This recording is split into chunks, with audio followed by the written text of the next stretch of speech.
hat? Where's your hat? Alright, what's happening, people? Welcome to today's video. The weather has been so fine in the UK and I hope you've all been able to enjoy it.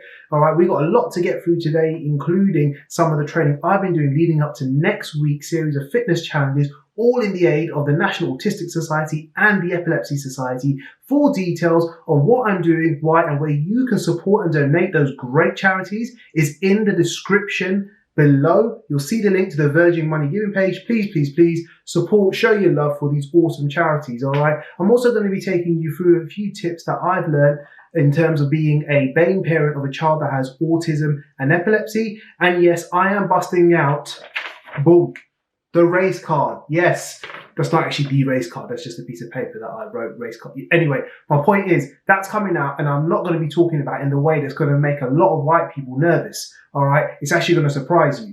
We're also going to go through my favorite form of HIIT cardio that's helped me to lose 10 kgs, 22 pounds in the last 2 months and still going and build muscle at the same time.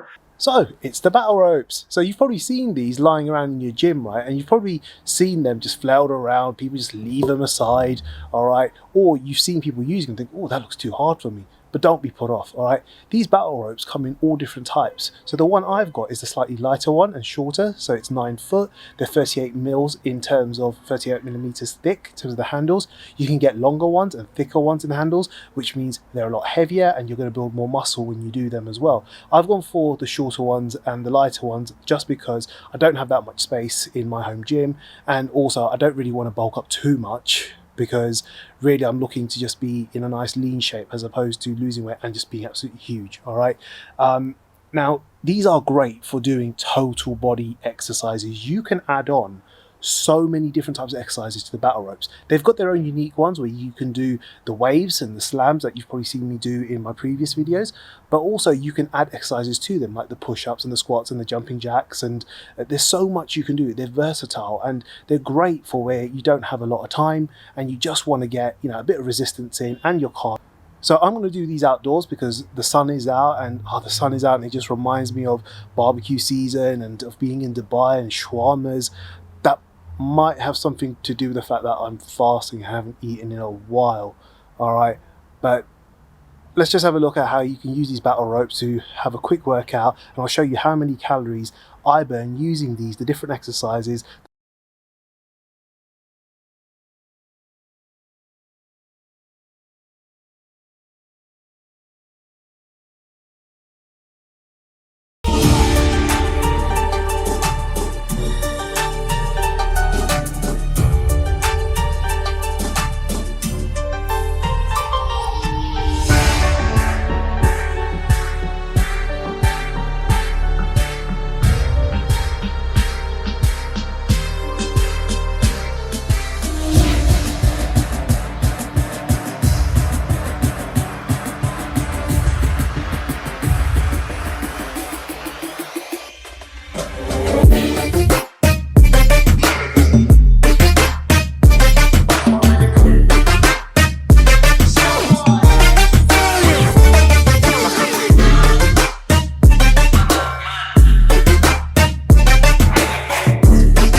So that was 12 minutes and 30 seconds, all right? 12 minutes 46.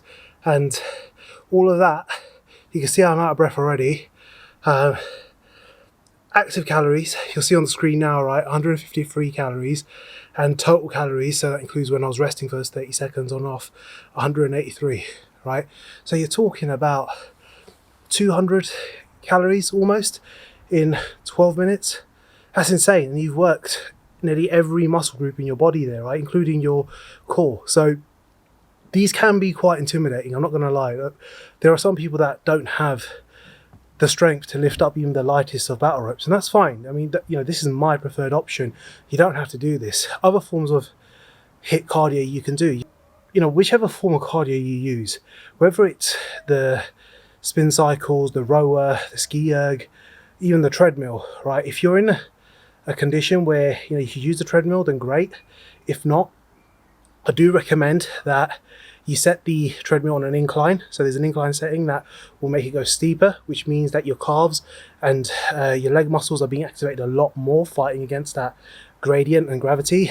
And I wouldn't do it more than 10% when you're starting off. I'd put a range of 5 to 10%, because if it's something you've not done before, it does put a lot of strain on your calf. It can sort of play havoc with your Achilles.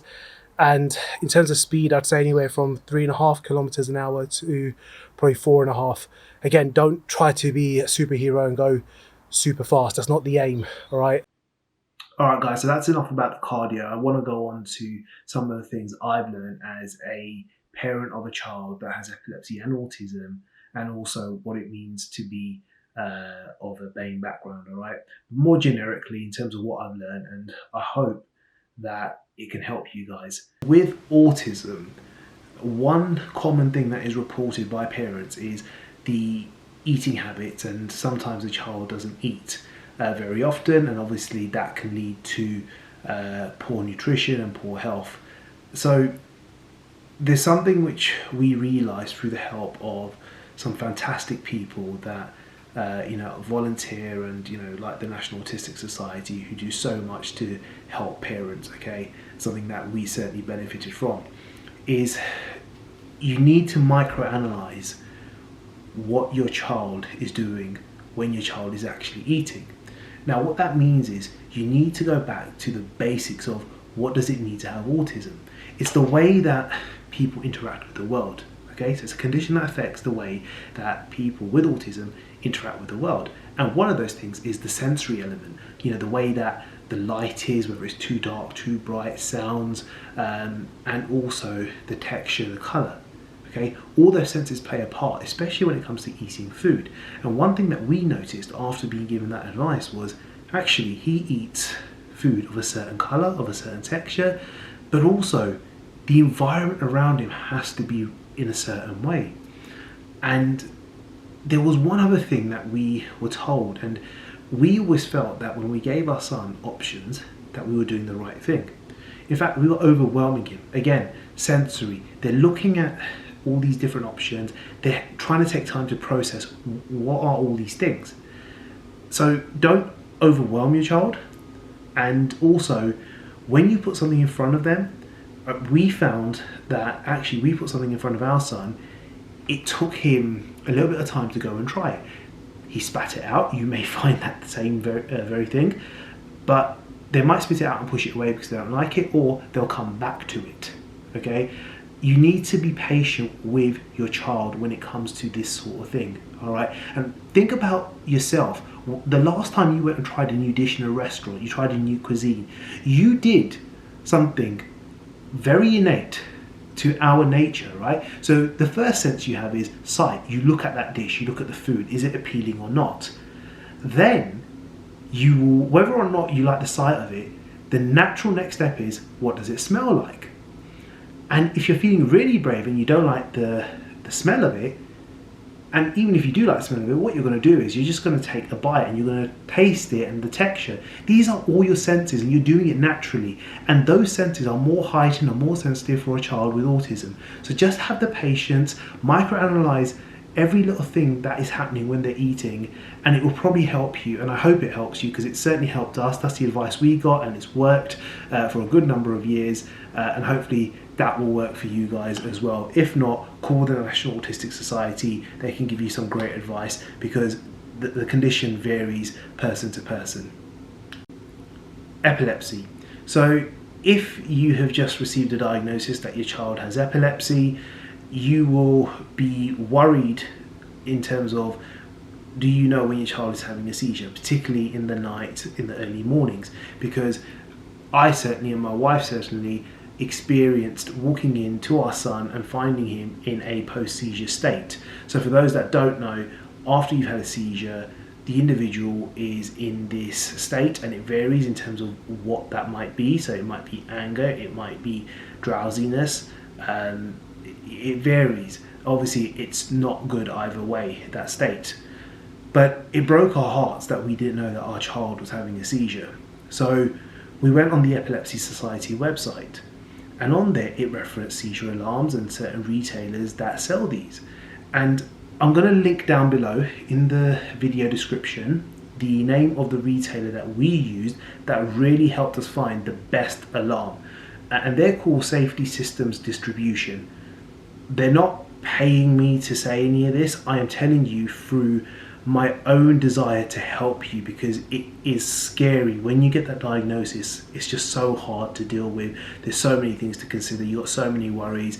So this is something that you know, you're probably going to want and do look into and talk to them. And look, I hope it gives you the same sort of assurance at night that it's given us. We also have a baby cam, so we can see what's going on, just in case, you know, we're missing something. He put something over his face, the blanket, and also just to make sure that he's just not wandering out of bed, which he has done from time to time.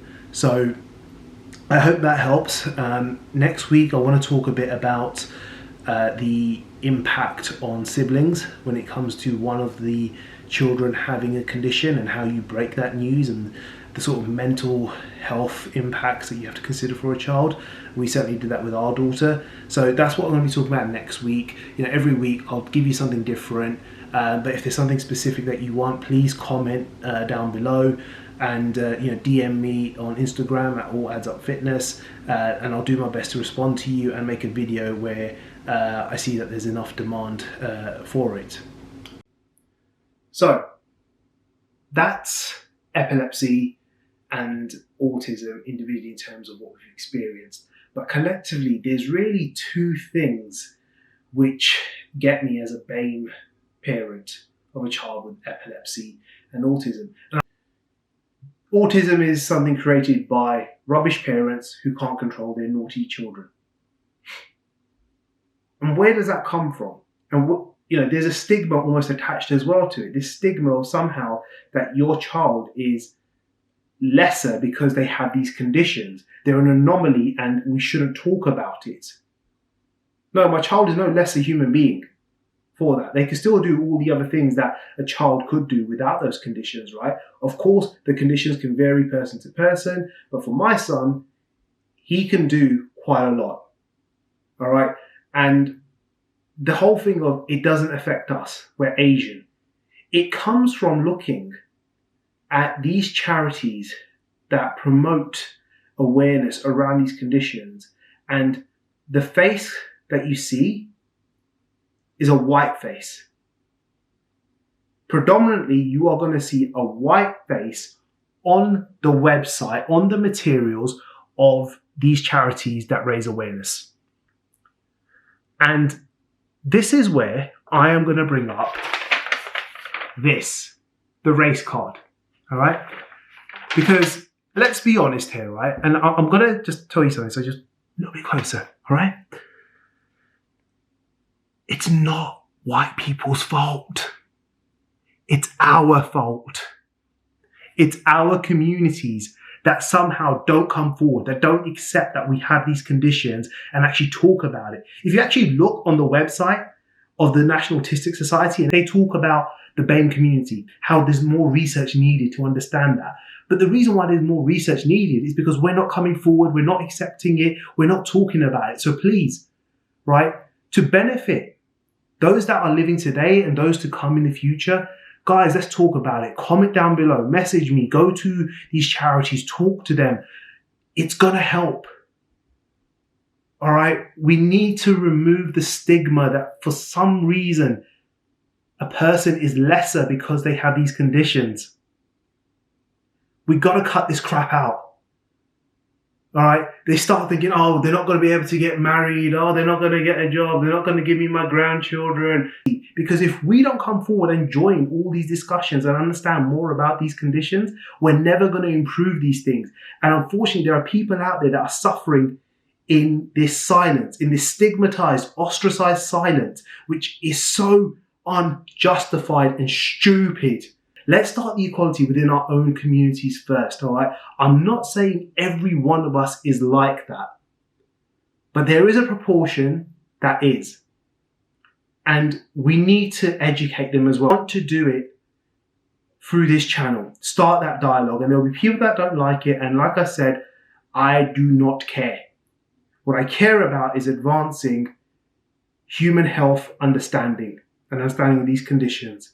All right, guys. So that's it for this week in terms of the individual bits I've learned about my son with his autism and the epilepsy. Next week, we're going to talk more about the sibling side. And, you know, that's the main element that I wanted to address. And do please comment down below. Please comment below in terms of the sort of things you've heard within your communities, the unhelpful things that you hear. Even if you're not South Asian, like, you know, if you're white as well and you've suffered some sort of comments that haven't been helpful, comment below. Like, we need to educate one another. We are one race, you know, we are one, and we can help one another. Okay, so please comment down below on that. And we're just going to get back to my training that I was doing earlier in the week as part of my fitness charity challenges to raise money for the National Autistic Society and Epilepsy Society. Again, the link is down below. Guys, all right, I'm talking to you Friday, 23rd of April. We have raised, after 2 weeks, we're 1 week away from the challenge, all right? We've raised £870. The target was £1,000. Only £130 more to go. Come on, guys. Please share what I'm trying to do with your friends, your family, or whoever. Like, whoever, brother. I don't care. Like, I just need that money to come in for these guys, because if it wasn't for them, I wouldn't know what I know, and you won't be able to get the benefit of what they're doing, all right? So, guys, please donate through that link below. Share what I'm doing with your friends and whoever, all right? And yeah, let's just go to the training that I was doing earlier in the week. Much love.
Was a long video and you're a day late. Yeah, I know, and apologies everyone for that, but I just felt it was worthwhile to talk about all these important things, especially around the experiences I've had in having a child with autism and epilepsy. If I'm honest with you, I've tried to talk about my experiences, and I filmed it over the course of 2-3 days, and every time I got really emotional having to revisit the pain and everything that came with those early days. But I hope that by being able to break it down, share with you on a weekly basis snippets, because to do all of it in 1 week is too much, but I hope that by pushing through and talking the way I did and talking about things I did, it's been able to help a lot of parents, a lot of people out there. I hope you found the video informative. I hope that, you know, even if you're not looking at epilepsy, autism, you're just trying to get yourself inspired, motivated to work out. You can see that, guys, you got to work out no matter what. There are things in life that are always going to happen, but you got to look after your health first so you can look after everyone else and do all the other things in life too. All right, guys, I'm going to post from Saturday going on because I've realized that actually with work and everything, I need to do that. And please go to the Virgin Money Giving page, link in the description below. Also the description to the retailer that I mentioned on the seizure alarms. And if you're looking for protein supplementation and anything else, head over to myprotein.com. And guys, I guarantee you, use the code ALLADSUP20 and you will get an amazing 0% off. It doesn't work. But in all honesty, right, with you guys, if you can support that, you know, hashtag AllAdsUpFitness, go to MyProtein and say, look, can we have AllAdsUp20 as a code? And, you know, a small percentage of those sales can go towards a charity. That'd be awesome. I don't say the code for my own financial benefit. Obviously, it's a common thing fitness people do. But you know what? It'd be amazing if, you know, you can just give a bit when you're buying your supplementation. People spend hundreds on this sort of stuff. So even if a slight proportion of that can go to charity, that would be awesome. Listen, guys, the weather's good. I have spent far too long editing and I need to give my wife and my kids some time so that, you know, I can see them for the future. Otherwise, like, they're just going to be like, what the hell? And that kind of defeats the purpose of the whole balancing I've been talking about. So until next week, when I'm taking on the challenges, okay? So next week's video, you're going to see the training I've been doing. The week after, you're going to see the completed challenges. The actual challenges, small snippets will be put on Instagram as updates. Guys, have an amazing weekend. See you again next week.